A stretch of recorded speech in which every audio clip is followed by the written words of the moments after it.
notre invité politique ce matin, c'est Éric Coquerel. Bonjour, merci beaucoup d'avoir accepté notre invitation. Député La France Insoumise de Seine-Saint-Denis, puisque vous avez été réélu dès dimanche soir. On est ensemble pendant 20 minutes pour une interview en partenariat avec la presse régionale, représentée par Christelle Bertrand du groupe La Dépêche. Bonjour Christelle. Bonjour Ariane, bonjour Éric Coquerel. Bonjour. Éric Coquerel, on va évidemment parler de ce Front républicain, puisque ça y est, on connaît donc l'affiche du second tour et des centaines de candidats, 220 de gauche et du camp présidentiel se sont désistés. Le Front républicain a marché pour les candidats. Est-ce que vous pensez qu'il va marcher pour les électeurs? Est-ce qu'ils vont suivre ces consignes? En tout cas, je les appelle à le faire. Voilà. Il y a plus de 300 circonscriptions où nos électeurs vont pouvoir voter et faire élire un candidat qui appuie le programme du nouveau Front populaire. Et puis il y en a 125, le nombre d'endroits où on s'est désisté, où ils vont pouvoir voter pour éliminer un député du Rassemblement national. Pourquoi c'est nécessaire? Parce que on est dans une bataille. Pour que le Rassemblement national n'ait pas la majorité absolue, il faut qu'à chaque fois que ça soit possible, ça soit un autre député. On sait que les députés de l'ex-majorité ne peuvent plus être majoritaires, c'est fini. Donc ce n'est pas, j'allais dire, il n'y a aucun danger à revoir un macronisme triomphant. Par vous contre, pouvez encore l'être, vous? Comment? Vous pouvez encore l'être, majoritaire? Vous pensez Oui, que vous on peut l'être. 303 endroits, où, si on rajoute aux 32 députés qui ont été élus au premier tour, oui, je pense que si nos électeurs se mobilisent dans ces endroits, dont plus de la moitié étaient des circonscriptions où nos candidats étaient en tête, mathématiquement, il y a de quoi passer. Et moi, je crois que je fais un appel là-dessus. Il y a une possibilité non seulement d'empêcher que le Rassemblement national ait la majorité absolue, ça c'est la première condition, mais il y a en plus une possibilité qu'on puisse changer les choses dans ce pays avec le programme Nouveau Populaire, qui est un programme qui se tient, qui est un programme d'égalité, un programme de fraternité, un programme de liberté. Mais comment vous allez convaincre vos électeurs de voter pour des gens de la majorité présidentielle, du camp présidentiel, puisque c'est ça le choix qui s'offre à eux dans les circonscriptions où vous êtes désistés, notamment des électeurs qui vous appelez à voter pour Elisabeth Borne, pour Gérald Darmanin, que vous avez fustigé pendant 5 ans. Pas le plus simple, Gérald Darmanin, ça je le conçois. Peut-être que déjà... Voteriez-vous pour Gérald Darmanin si vous étiez à Tourcoing? Déjà, je m'adresse à eux, peut-être à ces candidats qui sont en position d'être au deuxième tour face à un RN. Peut-être qu'il va falloir qu'ils aient les mots pour convaincre nos électeurs, après avoir appliqué une partie du programme du Rassemblement national pendant des années et nous avoir tapé dessus de manière parfois calomnieuse comme M. Darmanin. Déjà, c'est à eux. Qu'est-ce qu'il faudrait qu'ils aient comme mot, par exemple? Peut-être quelques regrets, j'allais dire, sur ce qu'ils ont fait à la France pendant 7 ans.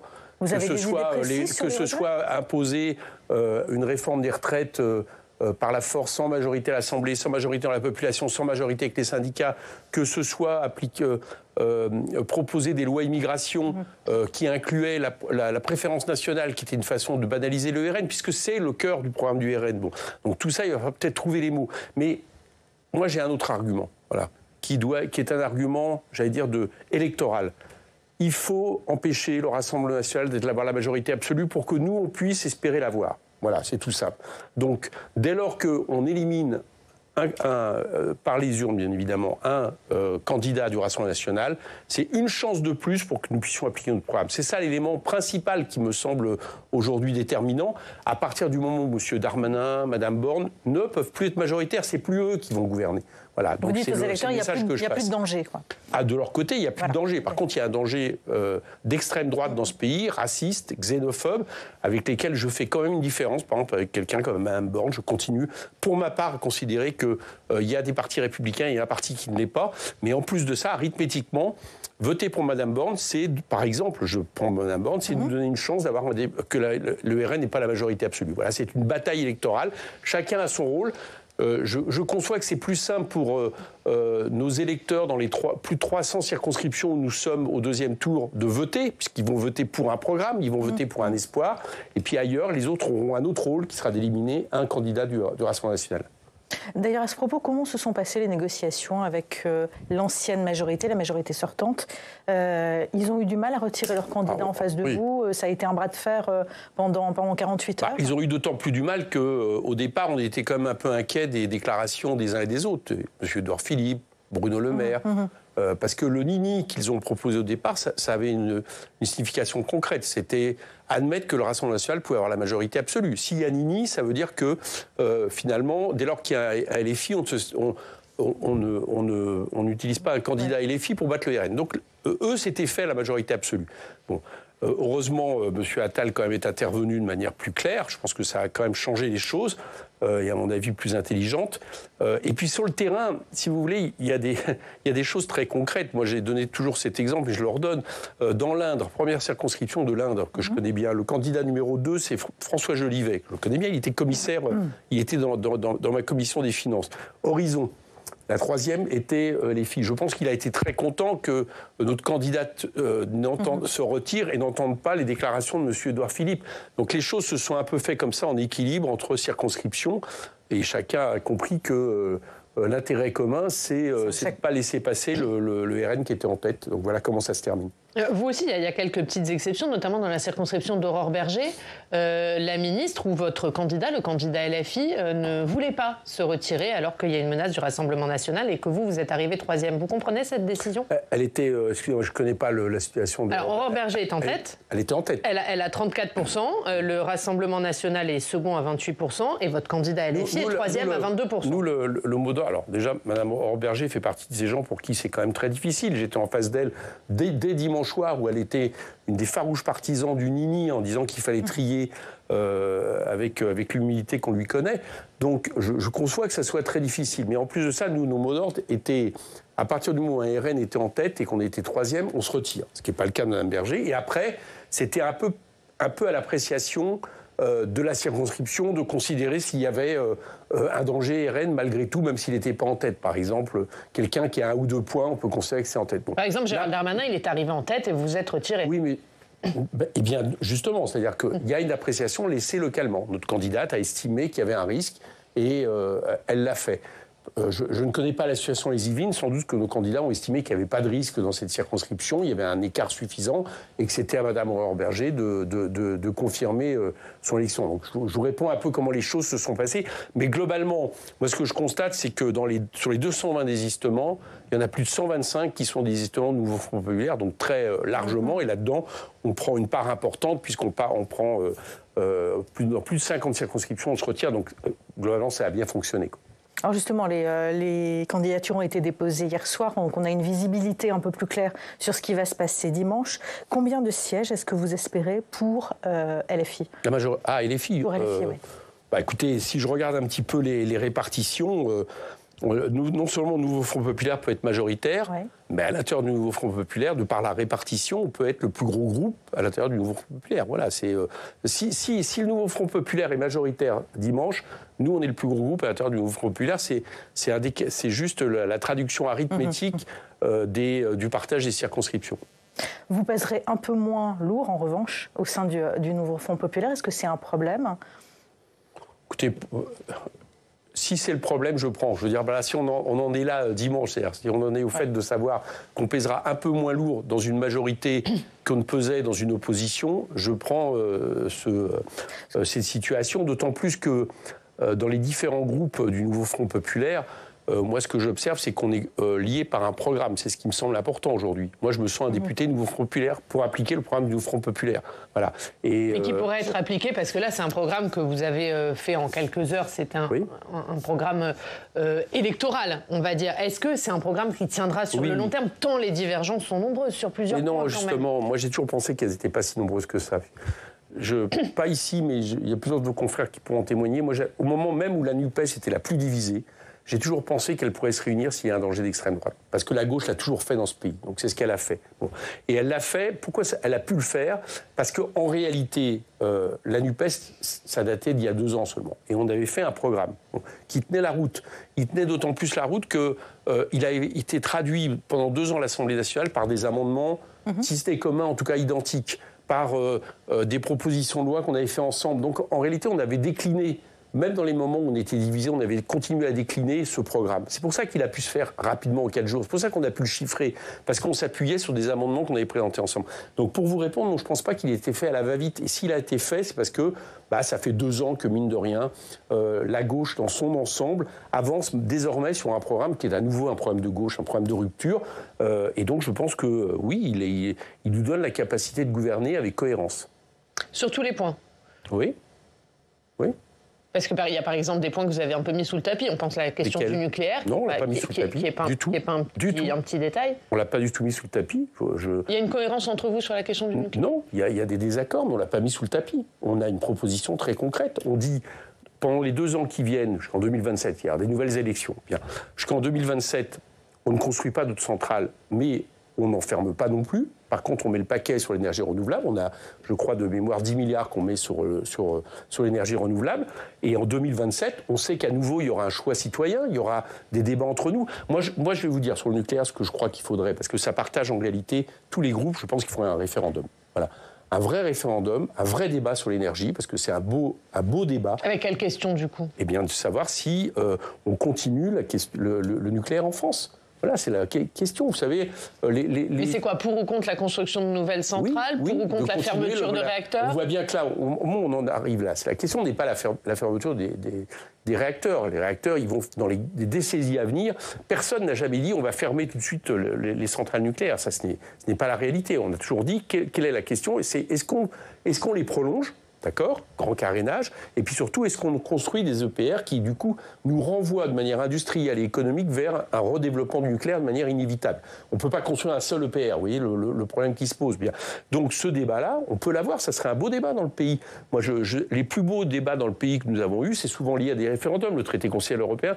Et je pense qu'à partir du moment où ça partage tous les groupes, le mieux, c'est de faire appel au peuple. Et je pense que ce serait une bonne manière de résoudre nos différences là-dessus. Il y a l'autre question, et ça concerne de près les Français, c'est aussi la question des impôts, puisque vous voulez taxer les plus riches. À partir de combien vous considérez qu'on est riche? C'est 4 000 euros, c'est 6 000 euros, c'est 8 000 euros? Non, c'est pas qu'on considère qu'on est riche. On a fait un seuil où, vous le savez, dans toutes les transformations fiscales que nous proposons, en dessous de 4 000 euros, soit vous n'êtes pas plus imposé, soit au contraire vous êtes moins imposé. Voilà, c'est ce que nous avons proposé. Donc c'est 4 000 euros, vous êtes tous d'accord? Oui, là-dessus on est tous d'accord, en combinant une CSG progressive et un impôt sur le revenu qui sera plus progressif avec plusieurs tranches.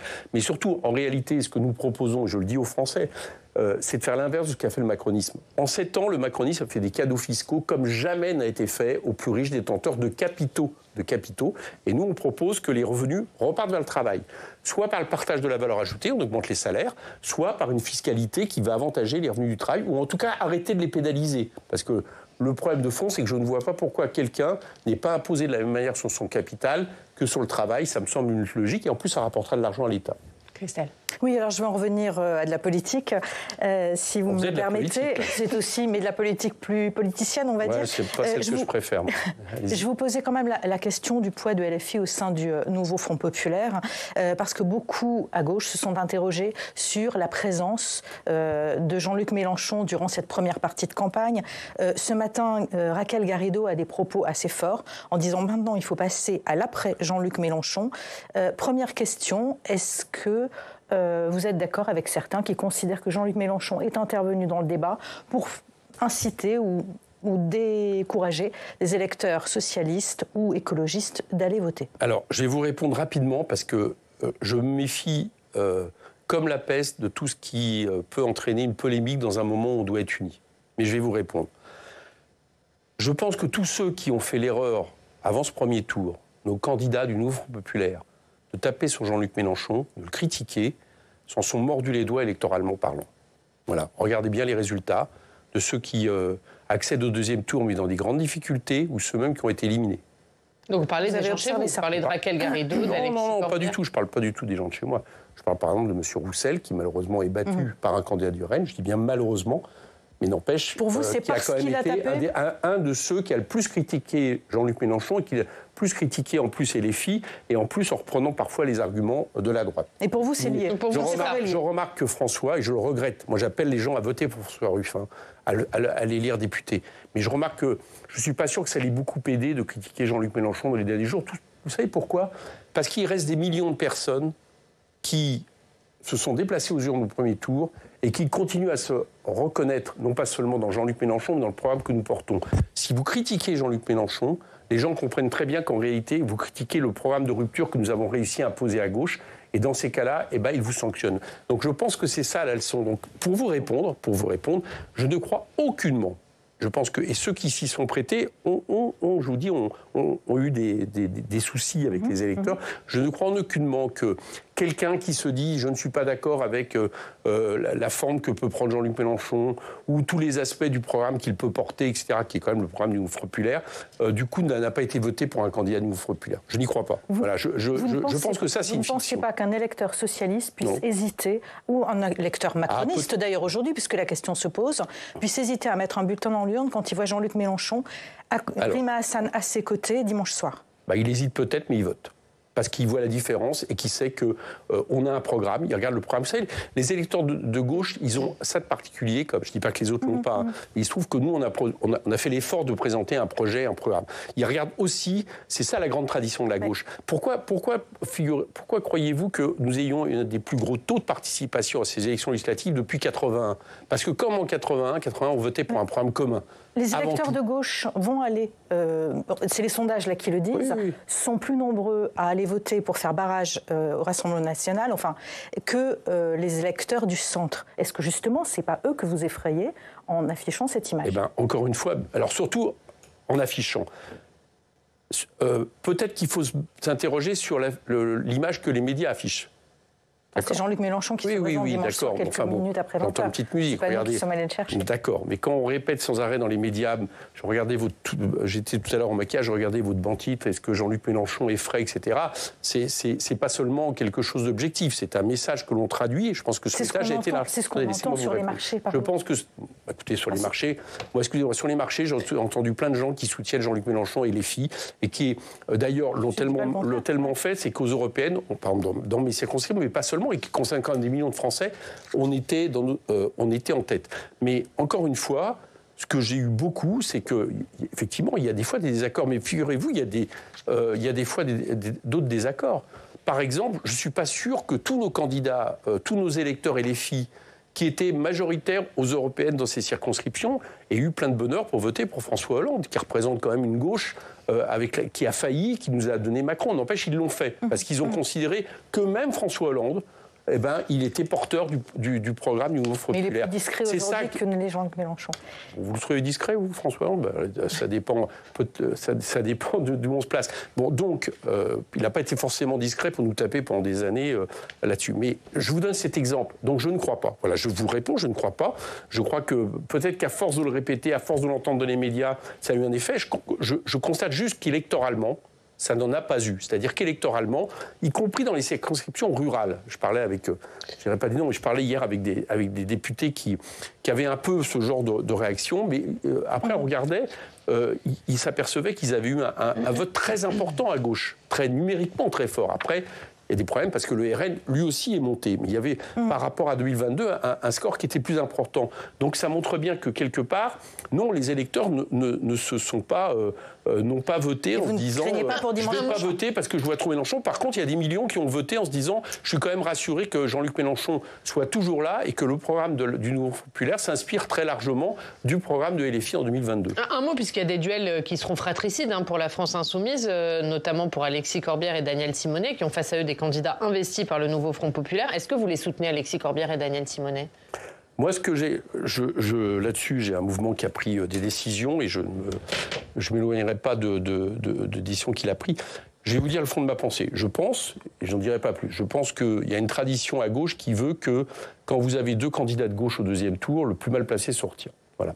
Donc je pense que nous aurions pu l'appliquer. Moi, ce que je regarde donc c'est-à-dire ceux soutenus par le Front populaire auraient dû se retirer. Ce que je regarde avant tout, c'est que dans ces circonscriptions-là, il n'y a aucun risque que nous n'ayons pas un candidat de gauche et qui se reconnaît dans le programme du Mouvement populaire. Donc déjà, pour moi, j'allais dire, c'est pas mon... Comprenez, c'est pas de ça dont j'ai envie de parler, parce que ce dont j'ai envie de parler, c'est tous les endroits où il va falloir battre l'extrême droite, voire parfois des macronistes pour pouvoir être majoritaire absolue. C'est ça qui me semble le plus important à dire. Mais si on se projette quand même dans l'après-second tour, est-ce que ces candidats-là feront à nouveau partie du groupe LFI ? En tout cas, une chose est sûre, c'est qu'ils se reconnaîtront dans notre programme. Et comme vous avez compris que pour l'instant, ce jour, on parlera après de ce qui se passe si ce n'est pas le cas, mais je compte que nous soyons majoritaires et que nous gouvernions le pays, je suppose qu'ils soutiendront ce programme à l'Assemblée nationale. Pour l'instant, c'est tout ce que je regarde. Mais plutôt hors du groupe LFI. Mais je ne sais pas. Franchement, par rapport au risque historique que nous avons, c'est-à-dire que pour la première fois, l'extrême droite est une majorité absolue par les urnes dans ce pays ce type de problématique me semble infinitésimale. Voilà. Alors, il y a quand même une question qui se pose sur la future Assemblée, c'est que faut-il faire si le Rassemblement national arrive en tête dimanche? Gabriel Attal, il appelle à une Assemblée nationale plurielle. Est-ce que vous pourriez participer à une coalition, vous? Je vois pas très bien comment ceux qui sont arrivés troisième pensent qu'ils vont pouvoir réunir une coalition autour d'eux. C'est assez étonnant quand même. Non, c'est celui qui a perdu qui pense qu'il va pouvoir être au centre d'une coalition. Est-ce que vous pourriez réunir une coalition avec ça, c'est autre chose. Mais en appelant la majorité à travailler avec vous et dans quelles conditions? Alors, je doute que la majorité ait envie d'appliquer notre programme. Or, nous, c'est pour appliquer notre programme, parce qu'il a une cohérence. Uniquement votre programme, c'est-à-dire vous appelez à une coalition, mais en restant sur vos fondamentaux. Oui, et je vais vous dire une chose, si on faisait autre chose, c'est-à-dire si demain on faisait une coalition qui applique, j'ai entendu parler par exemple de gouvernement technique et autres, alors que cette élection montre que les gens ont envie de politique, pas de technique, je pense que si on évite que le Rassemblement national soit majoritaire ce dimanche, c'est la meilleure manière pour que le Rassemblement national soit majoritaire en 2027. C'est-à-dire que la seule manière de battre le Rassemblement national, c'est d'avoir un projet réellement alternatif à la fois aux dégâts du néolibéralisme, aux dégâts du capitalisme financiarisé, aux dégâts de ce qu'on a vu avec le macronisme, et qui s'oppose au projet raciste du Rassemblement national. Si vous laissez penser que d'une certaine manière, vous faites une coalition du système, qui bon an mal an, dont le seul finalement cadre qui le tient, ça serait l'opposition Rassemblement national, je vous assure que vous le rouvrez. Pardon, mais est-ce que c'est pas la logique du Front? Est-ce que c'est pas la logique du Front républicain, Coquerel? Est-ce que c'est pas ce que vous avez fait? Est-ce que moi je vous ai parlé de Front républicain? Oui, mais c'est ce que vous avez fait avec vos désistements. Vous êtes unis autour du barrage au Rassemblement national. Est-ce que moi je vous ai parlé de Front républicain. Je ne t'ai pas parlé de Front républicain, je vous ai parlé de nouveau Front populaire. D'accord? Le Front, la quand question... vous désistez pour faire barrage au Rassemblement national, vous êtes unis par votre... J'ai dû très mal m'expliquer tout à l'heure, parce qu'aujourd'hui, le danger, c'est que le Rassemblement national soit majoritaire. Donc, à partir du moment où le danger, c'est que le Rassemblement national soit majoritaire, et qu'il n'y a plus aucun danger que la Macronie soit majoritaire, eh bien, je préfère faire en sorte qu'il y ait un candidat, un député de moins du Rassemblement national, qu'un député de moins de la Macronie quand c'est lui qui est en capacité de battre le Rassemblement national. C'est une question arithmétique. Se superpose, en plus, pour la plupart des députés de la Macronie, le fait que moi, je ne les mets pas dans le même sac en termes de principe. Malgré tout, il reste pour moi. Mais principalement, c'est une question arithmétique. Pour que nous puissions gagner, il faut qu'il y ait le moins possible de députés du Rassemblement national. Voilà pourquoi. Mais c'est pas, comment vous dire. Il y a d'un côté, on élimine des députés, et de l'autre côté, on construit une alternative. Voilà, c'est pour ça que je vous disais tout à l'heure, dans 125 endroits, ça va être, le rôle des électeurs, ça va être d'éliminer le Rassemblement national, et dans plus de 300, ça va être de donner la majorité. Est-ce que vous n'êtes pas en train de faire, en disant notre programme et rien d'autre, ce que vous avez reproché pendant 7 ans à Emmanuel Macron, c'est-à-dire d'en rester à son programme et ne jamais tendre la main à des propositions qui seraient issues de la gauche? Mais est-ce que j'ai reproché... Alors, on verra bien si on est... C'est pour ça que, pour l'instant, c'est de la fiction. Pour l'instant, on peut être majorité absolue. Donc on verra bien ce qui se passera lundi. Si, par exemple, c'est pas la même chose si la gauche a une majorité relative très importante. D'accord? Elle sera dans ces cas-là dans une capacité, je pense, à appliquer la plupart de son programme. Et on verra bien ce que font les macronistes par rapport à ça. Bon. Mais moi, ce que j'ai reproché au macronisme pendant 2 ans, c'est pas tant d'avoir essayé d'appliquer leur programme. Ça, quelque part, je trouve normal que Emmanuel Macron ait tenté d'appliquer son programme. C'est qu'à chaque fois qu'il voyait qu'il y avait un refus dans le pays, un refus à l'Assemblée nationale, ça a été de passer en force sur tous les aspects de son programme. Ça, oui, je le reproche, et ça, je pense qu'on peut faire autrement. Mais c'est pas la cohérence de son... Je ne lui reproche pas d'avoir essayé d'appliquer la cohérence, je lui reproche d'avoir passé en force sur la réforme des retraites, d'avoir passé en forme sur les différents budgets sans même essayer, d'une manière ou d'une autre, de trouver des compromis avec l'Assemblée. Ça, oui, c'est un reproche. Et une dernière question. Oui, un gouvernement d'union nationale, comme c'est évoqué aussi ces derniers jours, vous diriez non, ça a déjà existé, avec des communistes en son sein, en 1946, qui ont obtenu de vraies avancées à l'époque.